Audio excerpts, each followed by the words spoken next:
Way before the Diddy drama ever began, Bad Boy Records, the label that revolutionized hip-hop and R&B, was the brainchild of none other than Sean Puff Daddy Combs. From the moment it burst onto the scene in 1993, the label became synonymous with iconic hits, lavish lifestyles, and megastars like the Notorious B.I.G. and Faith Evans. But beneath the shimmering facade of success lies a darker, more complex narrative. For every superstar Bad Boy produced, there are countless artists whose careers never reached their full potential. Some were sidelined by industry politics, others caught in personal turmoil, and a few found themselves tangled in controversies that spelled the end of their time in the spotlight. Over the years, whispers have grown louder. Did the Bad Boy empire come at the expense of the artists it was supposed to elevate? This video dives into the untold stories of the Bad Boy artists who didn't survive the label's meteoric rise. From breakout stars to promising talents who faded away, these are the stories that reveal a side of Bad Boy Records few dare to discuss. So what really happened to these artists? Was it simply the harsh realities of the music business, or is there more to the story? Stay tuned, because the answers might just change the way you see the legacy of Bad Boy Records forever. In 1993, Sean Puffy Combs founded Bad Boy Records, a label that would come to dominate the music charts and define an era of hip-hop and R&B. With a bold vision and an eye for talent, Diddy built Bad Boy into an empire, pushing the boundaries of what a music label could achieve. From its earliest days, Bad Boy wasn't just about music. It was a lifestyle, a brand synonymous with luxury, innovation, and a new wave of urban culture. The label's roster quickly became a who's who of stars. The Notorious B.I.G., Faith Evans, and Total delivered hit after hit, cementing Bad Boy's reputation as a powerhouse in the music industry. Albums like Ready to Die and Faith weren't just successful, they were game changers, influencing an entire generation of artists. Diddy's knack for blending hard-hitting rap with soulful R&B melodies created a signature sound that was impossible to ignore. But with great success came even greater scrutiny. Behind the scenes, Bad Boy was a fast-paced world of high stakes and intense competition. While Diddy's relentless drive catapulted the label to the top, it also created an environment where only the strongest could thrive. For every artist who became a household name, there were others who struggled to keep up with the label's demands. The rise of Bad Boy was meteoric, but not without controversy. Stories of questionable contracts, management conflicts, and internal power struggles began to surface as the label grew. Artists who once seemed destined for greatness found themselves sidelined, their careers derailed by forces beyond their control. For some, Bad Boy became less of a springboard to success and more of a cautionary tale. As the label soared to new heights, it became clear that the Bad Boy legacy was as much about its successes as it was about its losses. The artists who didn't survive the label's rise tell a story of ambition, struggle, and the sacrifices made in pursuit of stardom. What happened to these promising talents? And why did so many of them fall through the cracks? To understand that, we need to look beyond the glitz and glamour and into the heart of the Bad Boy empire. Before the Notorious B.I.G. became the face of Bad Boy Records, there was Craig Mack, the label's first major breakout star. In 1994, Mack delivered Flava and Yair, a track that didn't just dominate the charts, it became a cultural phenomenon. The infectious beat and Mack's unique flow put Bad Boy Records on the map and established it as a force to be reckoned with in the music industry. Mack's debut album, Project Funk the World, was released the same year and received critical acclaim. It seemed like Craig Mack was destined for a long and successful career as one of the label's leading artists. However, as Bad Boy's attention shifted to the meteoric rise of the Notorious B.I.G., Mack began to feel overshadowed. While Biggie's Ready to Die exploded into a global sensation, Mack's second single didn't generate the same level of buzz. Behind the scenes, tensions were brewing. Craig Mack reportedly felt sidelined, as if his contributions to the label's success were being overlooked. Rumors swirled about creative differences and dissatisfaction with how his career was being managed. By 1995, Mack had left Bad Boy Records altogether, becoming one of the first examples of an artist whose relationship with the label ended prematurely. Unfortunately, Mack struggled to recapture the momentum of his early success. His follow-up projects failed to make an impact, and he slowly faded from the mainstream spotlight. Years later, he resurfaced, having turned his life toward faith and religion. Mack lived quietly until his untimely passing in 2018, leaving behind a complicated legacy as both a trailblazer for Bad Boy Records and a cautionary tale of what happens when the spotlight moves on. Craig Mack's story highlights a recurring theme within the Bad Boy empire: the rapid rise and even faster fall fall of its artists.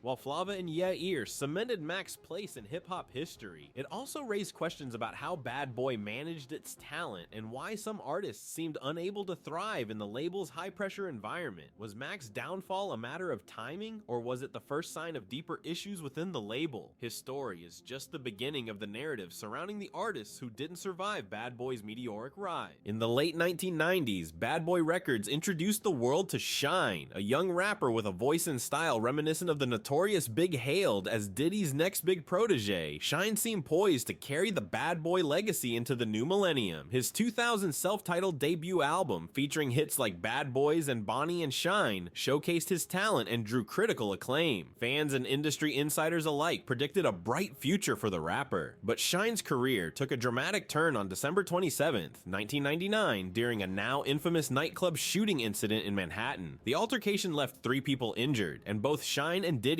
found themselves at the center of a highly publicized legal battle. While Diddy was acquitted of all charges, Shyne was convicted of attempted murder, assault, and reckless endangerment. In 2001, he was sentenced to 10 years in prison, effectively ending his burgeoning career. The aftermath of the trial left a cloud of controversy over Bad Boy Records. Many questioned Diddy's handling of the situation, with some alleging that he distanced himself from Shyne to protect his own image and career. Shyne himself later voiced frustration, suggesting that he had been left to bear the brunt of the legal fallout while Diddy walked away unscathed. Despite his legal troubles, Shyne's impact on hip-hop endured. Fans rallied around him, and his 2004 album Godfather Buried Alive, recorded partially before his incarceration, showcased his resilience and creativity. However, the album's release did little to revive his career, as the industry had moved on. After serving his sentence, Shyne was deported to Belize, his home country, further complicating any hopes of a comeback. Shyne's story is one of immense talent overshadowed by misfortune and controversy. It underscores the pressures and pitfalls of the music industry, particularly within the high-stakes environment of Bad Boy Records. For many, Shyne's fall from grace wasn't just a personal tragedy, it was a glaring example of how quickly things could unravel for artists under the label's spotlight. His tale remains a stark reminder of the fragile nature of success in an industry where one misstep can change everything. In the mid-1990s, Bad Boy Records wasn't just about hip-hop, it was also reshaping the sound of R&B. Among its standout acts was Total, a dynamic trio consisting of Kima Raynor, Keisha Spivey, and Pamela Long. Known for their sultry vocals and smooth harmonies, Total quickly became one of the label's most successful groups, releasing hits like Can't You See, Kissing You, and Trippin'. Their collaborations with hip-hop heavyweights like the Notorious B.I.G and LL Cool J made them a staple of the Bad Boy sound. Their self-titled debut album in 1995 was a commercial success, reaching platinum status and solidifying their place in the music world. By the time they released their sophomore album, Kima, Keisha, and Pam, in 1998, Total had cemented themselves as a force in R&B. The album featured chart-topping singles like What About Us and Sitting Home, further showcasing their unique blend of soulful melodies and urban edge. Despite their success, Total's time at the top was short-lived. By the early 2000s, the group had quietly faded from the spotlight, leaving fans wondering what went wrong. While the exact reasons for their departure from the music scene remain unclear, industry insiders have speculated about contractual disputes, management issues, and the intense demands of the Bad Boy machine. Adding to the mystery, the group members largely avoided the spotlight after their split. Pamela Long later revealed that the pressures of fame and internal conflicts within the group had taken a toll on their personal and professional lives. Meanwhile, Kima and Keisha pursued more private lives, stepping away from the music industry altogether. Total's story is emblematic of the challenges faced by many artists under the Bad Boy umbrella. While their time at the top was marked by undeniable talent and success,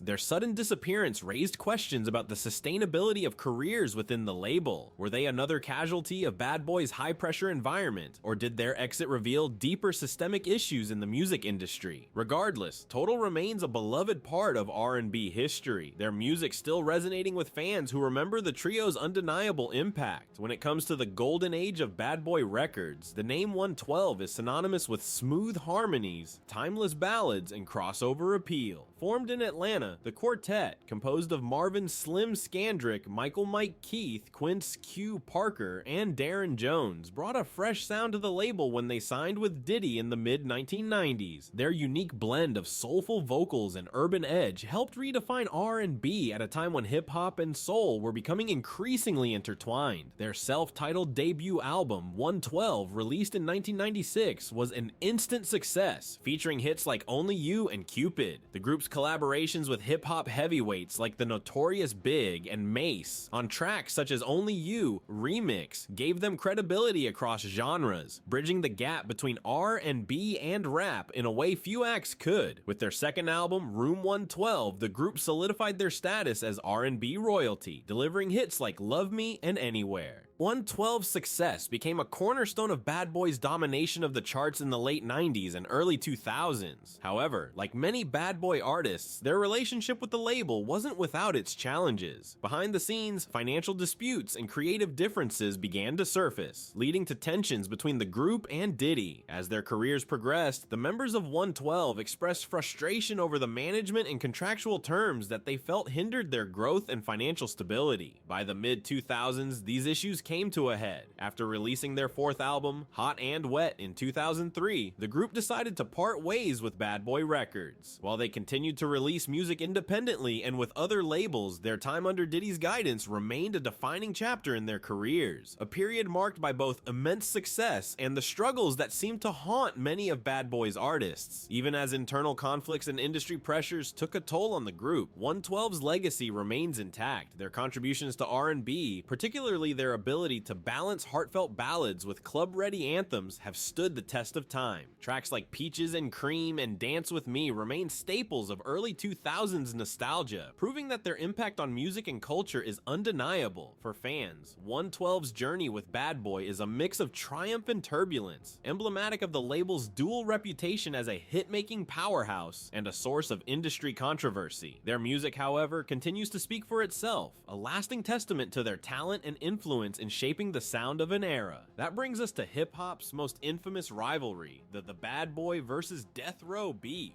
The rivalry between Bad Boy Records and Death Row Records remains one of the most notorious feuds in music history. At the center of this East Coast versus West Coast conflict were Sean Diddy Combs, the driving force behind Bad Boy, and Suge Knight, the imposing figure leading Death Row. While this rivalry birthed some of hip-hop's greatest music, it also created a culture of animosity that would ultimately claim lives, shatter friendships, and leave a dark legacy over the genre. The beef between Bad Boy and Death Row Records was rooted in the larger rivalry between the East Coast and West Coast hip-hop scenes. Bad Boy, based in New York, was flourishing in the mid-1990s with artists like the Notorious B.I.G. Mase and Faith Evans. Meanwhile, Death Row, hailing from Los Angeles, dominated the West Coast with stars like Tupac Shakur, Dr. Dre, and Snoop Dogg. Tensions escalated in 1994 when Tupac Shakur was shot multiple times in a robbery at a New York recording studio. Tupac believed that Diddy and Biggie had prior knowledge of the attack or were somehow involved, an accusation both vehemently denied. The incident marked the start of a bitter feud, with Tupac joining Death Row and using his platform to escalate the rivalry. Suge Knight's provocations, pouring gasoline on the fire. Suge Knight, never one to back down from a conflict, played a significant role in intensifying the beef. At the 1995 Source Awards, Knight publicly took a jab at Diddy, mocking his penchant for appearing in his artist's music videos. If you don't want the executive producer all in the videos, all on the records, come to Death Row, Knight declared, sending shockwaves through the industry. The moment solidified the animosity between the two camps and set the stage for a full-blown war. The rivalry took a deeply personal turn as Tupac began openly dissing Biggie and Bad Boy Records. Songs like Hit 'Em Up were filled with scathing accusations and insults, targeting not just Biggie but also Faith Evans, Biggie's wife. Tupac claimed to have had a romantic relationship with Evans, a claim she denied, but which added fuel to the fire. Biggie, for his part, attempted to stay above the fray publicly, Diddy, but songs like Who Shot Ya were interpreted by many as subliminal disses aimed at Tupac. The feud spilled over into the media, with magazines, radio shows, and interviews amplifying the animosity between the two camps. The rivalry reached its tragic peak in 1996 and 1997 with the murders of Tupac Shakur and the Notorious B.I.G, respectively. Tupac was gunned down in a drive-by shooting in Las Vegas, an act many believe was linked to the escalating feud with Bad Boy. Just 6 months later, Biggie was killed in a similar drive-by shooting in Los Angeles. Both murders remain officially unsolved, but conspiracy theories abound. Some point fingers at Suge Knight, alleging that he orchestrated Tupac's death to silence him amid rumors of Tupac leaving death row. Others suggest that Biggie's murder was a retaliatory act by individuals connected to death row or the West Coast rap scene. Diddy himself has been scrutinized by some conspiracy theorists, although no evidence has ever implicated him directly. The Bad Boy versus Death Row beef left a lasting scar on the hip-hop community. While it propelled both labels to unprecedented heights of fame, it also underscored the darker side of the music industry, where power, ego, and competition could lead to violence and loss. The deaths of Tupac and Biggie remain cautionary tales, reminders of how unchecked rivalries can spiral into tragedy. In later years, figures from both sides, including Snoop Dogg and Diddy, have expressed regret over the feud and its consequences. Efforts have been made to heal the wounds, but the shadow of this rivalry continues to loom large, a symbol of hip-hop's most tumultuous era. And if the whole East Coast and West Coast beef wasn't enough, Bad Boy had its own internal problems too. Mase, born Mason Betha, was one of Bad Boy Records' brightest stars in the late 1990s, delivering hit after hit with his smooth flow and infectious charisma. After being discovered by Diddy, Mase quickly rose to prominence with his debut album, Harlem World, released in 1997. The album, which featured chart-topping singles like Feel So Good and What You Want, became a multi-platinum success, cementing Mase's place as a defining voice of Bad Boy's golden era. His combination of street-smart rhymes and mainstream appeal made him a cultural phenomenon and a cornerstone of the label's success. Despite his meteoric rise, Mase shocked the world in 1999 when he abruptly announced his retirement from music to pursue a life devoted to religion. His decision left fans and the industry stunned as he walked away from fame and fortune at the height of his career. While Mase returned to music intermittently in the years that followed, his career was marked by tensions and disputes with his former mentor Diddy. Central to their feud were allegations of unfair contracts and financial disputes. Mase publicly criticized Diddy on several occasions, accusing him of holding onto his publishing rights and profiting disproportionately from his work. In a viral Instagram post in 2020, Mase claimed that Diddy refused to sell back his publishing rights for $2 million,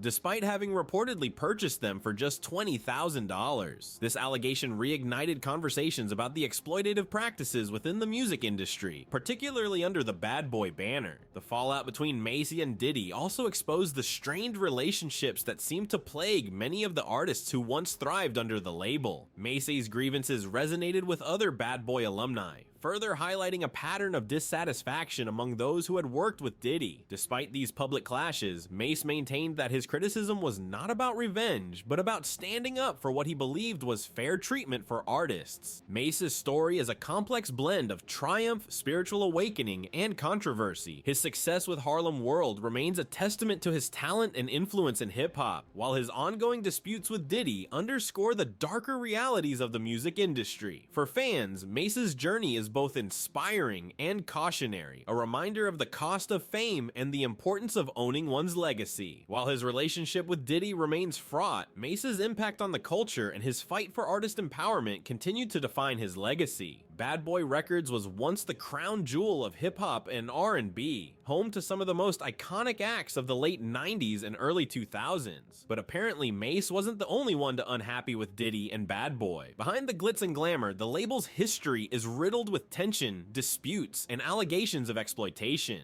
Tanya Trotter, Mario Winans, and The Lox, including members Styles P and Jadakiss, are just a few examples of artists whose careers were shaped and sometimes hindered by their experiences with Sean Diddy Combs and his infamous label. Tanya Trotter, known for her powerful voice and potential to become an R&B powerhouse, became one of the lesser-known stories of Bad Boy Records. Trotter, whose career was briefly tied to the label, faced the challenge of breaking through an industry heavily dominated by hip-hop acts. While she contributed to the Bad Boy legacy with her unique artistry, her time with the label was short-lived. Many believe her talent was overshadowed by the bigger names in the roster, leading to her becoming another artist whose career faded amidst the label's shifting priorities. Trotter's story is a stark reminder of the risks artists faced in a label focused more on its stars than fostering long-term growth for all its talent. Mario Winans, one of Bad Boy's standout R&B artists, rose to prominence with the hit single I Don't Wanna Know, which dominated the charts in 2004. Winans' smooth vocals and emotional storytelling seem poised to solidify his place in music history. However, like many others under the Bad Boy banner, his career quickly lost momentum. Rumors of financial disputes and lack of label support plagued his later years. Despite contributing to Bad Boy's success with his chart-topping hits and collaborations, Winans seemingly faded into obscurity. His story is another example of how some artists were unable to sustain their careers after the initial success fostered by the label's machinery, leaving fans wondering what might have been. Arguably one of the biggest and most publicized fallouts with Bad Boy, The LOX, comprising Styles P, Jadakiss, and Sheek Louch, was one of Bad Boy's most promising hip-hop groups. Known for their gritty lyricism and street credibility, the group initially thrived under the Bad Boy umbrella, contributing to hits like Money, Power, Respect, and even collaborating with Notorious B.I.G. However, their relationship with the label quickly soured. Frustrated by what they perceived as an overly commercial direction and restrictive contracts, the LOX publicly fought for their release from Bad Boy. Their infamous Free the LOX campaign, which included airing grievances on radio stations, highlighted the growing tensions between the group and Diddy. The dispute became one of the most publicized artist-label feuds in hip-hop history, with Jadakiss and Styles P leading the charge against what they viewed as exploitative practices. Eventually, the LOX secured their release and moved to Rough Riders Entertainment, a label more aligned with their hardcore style. Despite the animosity, members of the LOX have since spoken about mending their relationship with Diddy, but the struggle for their artistic freedom remains a defining chapter in their legacy. The stories of Tanya Trotter, Mario Winans, and the LOX reflect the duality of Bad Boy Records, a label that created stars but often left them grappling with the realities of the music industry. For every success story, there's a tale of unfulfilled potential, bitter disputes, or artists who felt overshadowed by the larger-than-life persona of its founder. Together, their experiences paint a picture of an empire built on talent and ambition,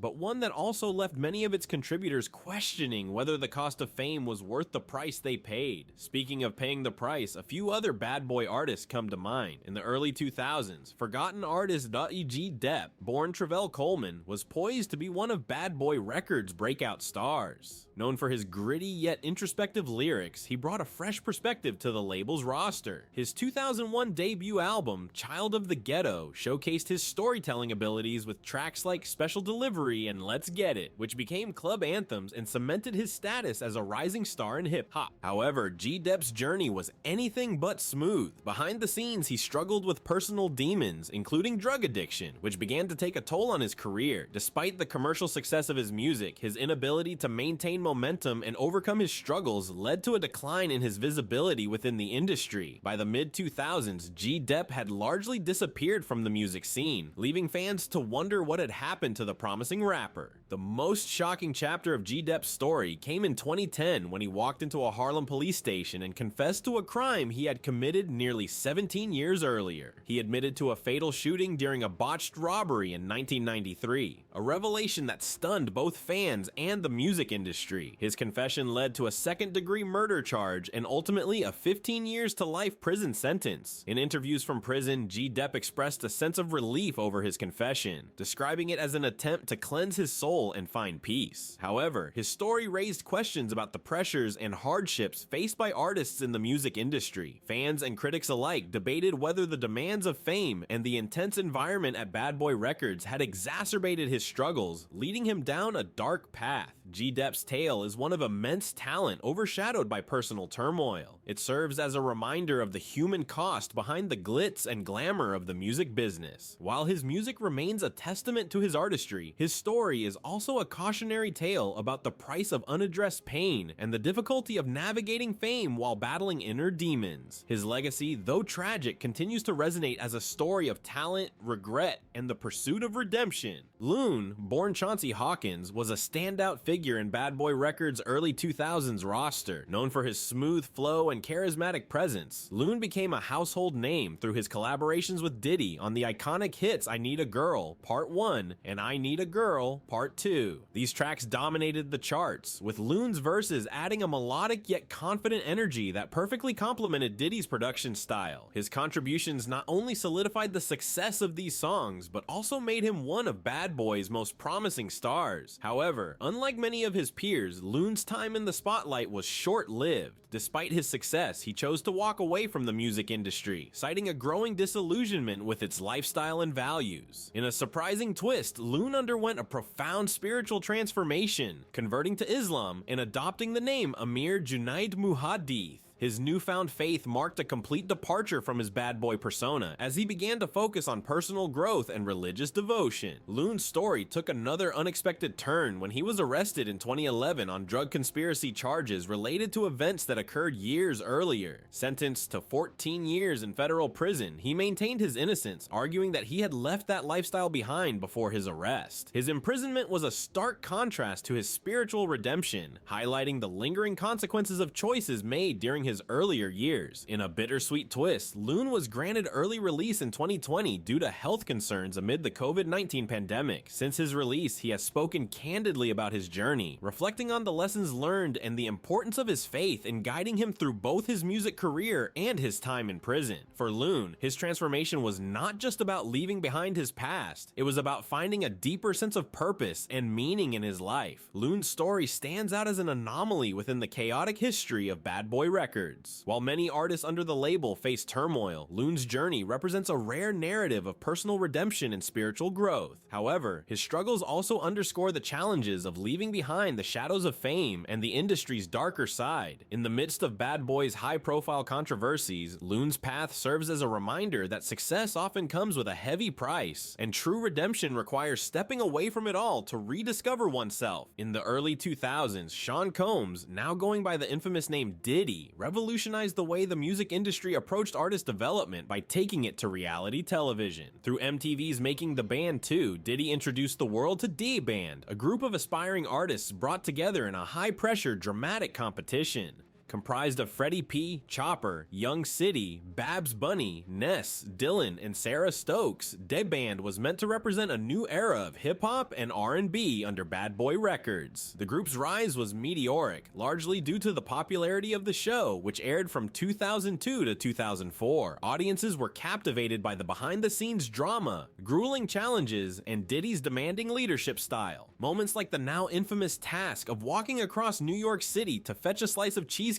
became cultural milestones, symbolizing Diddy's relentless pursuit of discipline and his unique brand of artist development. In 2003, D-Band released their debut album, Too Hot for TV, which debuted at number 2 on the Billboard 200 and featured hits like Bad Boy This, Bad Boy That, and Tonight. The album's success showcased the potential of the group and the power of reality TV to generate interest in music. However, behind the scenes, tensions among the group members and with Diddy himself were steadily rising. Internal conflicts, creative differences, and the intense scrutiny that came with their reality TV fame began to take a toll on D-Band. By 2004, Diddy disbanded the group, citing their lack of unity and professionalism. While some members attempted to pursue solo careers, none achieved the level of success they had experienced as part of D-Band. Over time, the group became a cautionary tale about the challenges of manufacturing stardom in the reality TV era. In recent years, several former members have spoken out about their experiences on making the band, with Freddie P in particular sharing allegations about the mental and emotional strain of working under Diddy. These revelations have reignited debates about whether the intense environment fostered by Diddy's leadership style was constructive or detrimental to the artists involved. Dayband's brief time in the spotlight serves as a reflection of both the promise and pitfalls of reality TV-driven music careers. While their story is a testament to the power of branding and media, it's also a reminder of the human cost behind the entertainment industry's relentless pursuit of success. For fans, Dayband remains an iconic yet bittersweet chapter in Bad Boy Records' storied history, a mix of potential, drama, and the struggles of navigating fame. Following the success of making the band 2 and the formation of Da Band, Diddy launched subsequent seasons to create new musical groups, leading to the rise of Danity Kane and Day 26. Both groups epitomize the promise of reality TV fame combined with Diddy's knack for creating chart-topping acts, but like the band, their stories were fraught with challenges that ultimately overshadowed their success.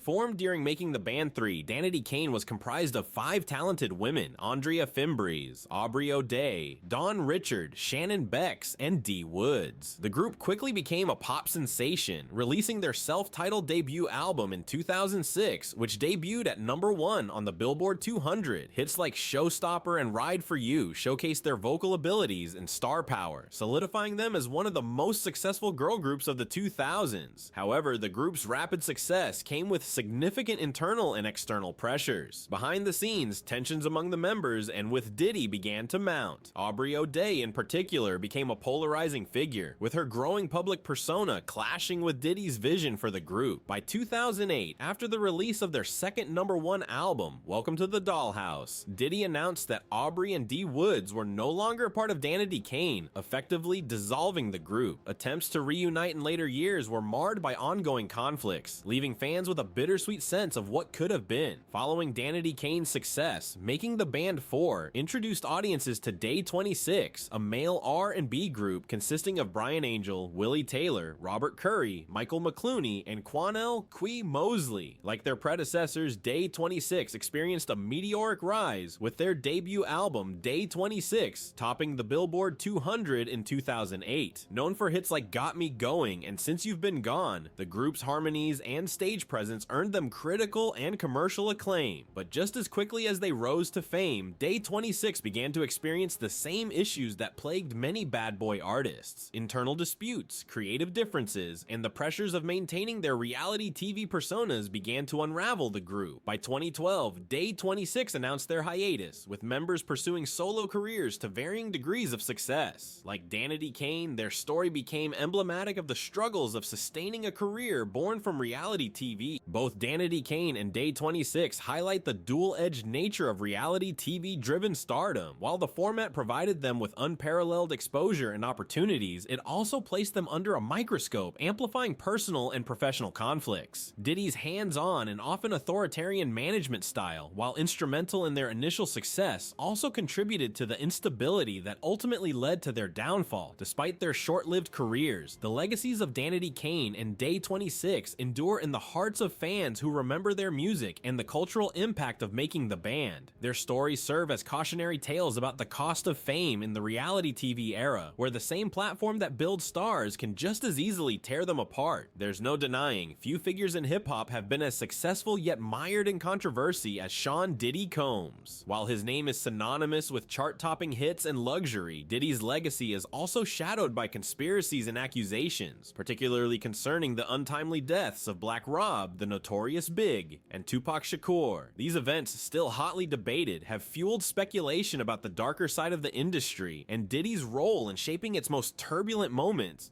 Black Rob, the rapper behind the 2000 hit Whoa, was one of Bad Boy's shining stars in the early 2000s. However, as his health declined due to kidney failure and strokes, he became a symbol of the struggles faced by artists after their peak. His passing in 2021, just days after DMX's death, reignited criticism of Bad Boy's alleged neglect of its artists. Many question how someone who contributed to Diddy's empire could die in financial and physical ruin. Black Rob himself lamented in interviews before his death death about the lack of support he received from the label and the industry as his health deteriorated. For conspiracy theorists, his death is yet another piece in a larger puzzle, pointing to a pattern of exploitation within Bad Boy Records. The murder of Christopher Wallace, better known as the Notorious B.I.G, remains one of the most infamous unsolved cases in hip-hop history. Gunned down in Los Angeles in 1997, just 6 months after the murder of Tupac Shakur, Biggie's death has been linked to the East Coast versus West Coast rivalry, a feud that many believe was fueled in part by industry figures like Diddy. Critics argue that Diddy's role in hyping up the rivalry between Bad Boy and Tupac's Death Row Records may have indirectly contributed to the tensions that led to Biggie's murder. While Diddy has always denied any involvement and has expressed grief over losing his close friend, some conspiracy theories suggest that financial motives might have been at play. Biggie's posthumous releases, including the massively successful Life After Death album, further fed speculation about who stood to gain from his death. Despite numerous documentaries and investigations, the case remains unsolved, with some pointing fingers at systemic corruption and industry players who allegedly benefited from the chaos. The death of Tupac Shakur in 1996 is arguably the most debated murder in music history, and Diddy's name has been repeatedly linked to the incident. The rivalry between Tupac and Biggie, compounded by their affiliations with Death Row Records and Bad Boy Records, created an environment of intense animosity. Tupac himself accused Diddy and Biggie of being involved in a 1994 shooting in New York, an accusation that escalated the feud. Years later, some theories allege that Diddy played a more direct role in Tupac's murder. Former associates, including Dwayne Keefe D. Davis, have made shocking claims about Diddy allegedly offering money to orchestrate the hit on Tupac, a claim Diddy has vehemently denied. Keefe D's statements, combined with the ongoing investigation into Tupac's death, keep these theories alive, painting a picture of an industry where power struggles could turn deadly. Critics of Diddy argue that the deaths of Black Rob, Biggie, and Tupac are part of a broader narrative of exploitation and betrayal within the music industry. For many, Diddy represents the archetype of a mogul who has prioritized his success above the well-being of those who helped build his empire. This perspective isn't limited to these three artists. It extends to other Bad Boy alumni who have publicly spoken out about feeling abandoned or mistreated. While Diddy has never been formally implicated in any criminal activity regarding these deaths, the rumors persist, fueled by a combination of unresolved cases, former associates' allegations, and the pervasive mistrust of the music industry's power dynamics. These conspiracies reflect not just suspicions about Diddy's role, but also a broader skepticism about how the industry operates, an ecosystem where fame and success often come with a heavy price. For fans and conspiracy theorists alike, the deaths of Black Rob, Biggie, and Tupac serve as a reminder of the darker side of the music world, a place where talent and ambition are often entangled with betrayal, loss, and unanswered questions. Whether the truth will ever fully emerge remains uncertain, but these stories continue to haunt Diddy's legacy and the broader hip-hop community. There's no denying Bad Boy Records, under the leadership of Diddy, revolutionized hip-hop and R&B, setting a standard for blending raw talent with commercial appeal. However, as the years passed, the legacy of Bad Boy became a complex tapestry of success, betrayal, and heartbreak. For every chart-topping hit and unforgettable moment, there were stories of mismanagement, dashed dreams, and controversies that continue to spark debates within the industry to this day, more than 30 years later. Bad Boy Records birthed careers that defined the sound of a generation, from the Notorious B.I.G's lyrical genius to Faith Evans' soulful ballads, from Mase's charisma to the unforgettable groups like 112 and Danity Kane. The label's roster was unparalleled in its prime, yet behind the glitz and glamour lay a recurring narrative of artists feeling exploited or abandoned. Many struggled financially after their time with the label, unable to replicate their early success. Artists like Black Rob, G-Dep, and Loon serve as stark reminders of the industry's darker realities. Their stories of decline, compounded by accusations of neglect, have added a bittersweet undertone to Bad Boy's legacy. The unresolved conflicts with the Lox and Mase, as well as the conspiracies surrounding the deaths of Biggie and Tupac, leave lingering questions about the cost of success under Diddy's empire. Despite the controversies, it's impossible to deny Bad Boy's impact on the music world. The label introduced a new era of hip-hop and R&B, one that celebrated luxury and aspiration while maintaining its street credibility. Bad Boy's influence extended beyond music, shaping fashion, branding, and even reality television. Diddy's ability ability to market himself as a mogul redefined what it meant to be a hip-hop artist and entrepreneur. The legacy of Bad Boy Records also offers lessons for future generations of artists and industry professionals. It underscores the importance of understanding contracts, maintaining creative control, and building careers that can withstand the turbulence of the music industry. While Diddy's business acumen brought incredible success to the label, the grievances of former artists highlight the human cost of prioritizing profits over people. As of today, Bad Boy Records remains both an icon of hip-hop's golden age and a cautionary tale. Diddy continues to evolve his brand, yet the stories of former artists resurface, keeping the debates alive. For fans, the music remains timeless, a soundtrack to their lives. For critics, Bad Boy serves as a case study of the complexities of power, fame, and ambition in the music business.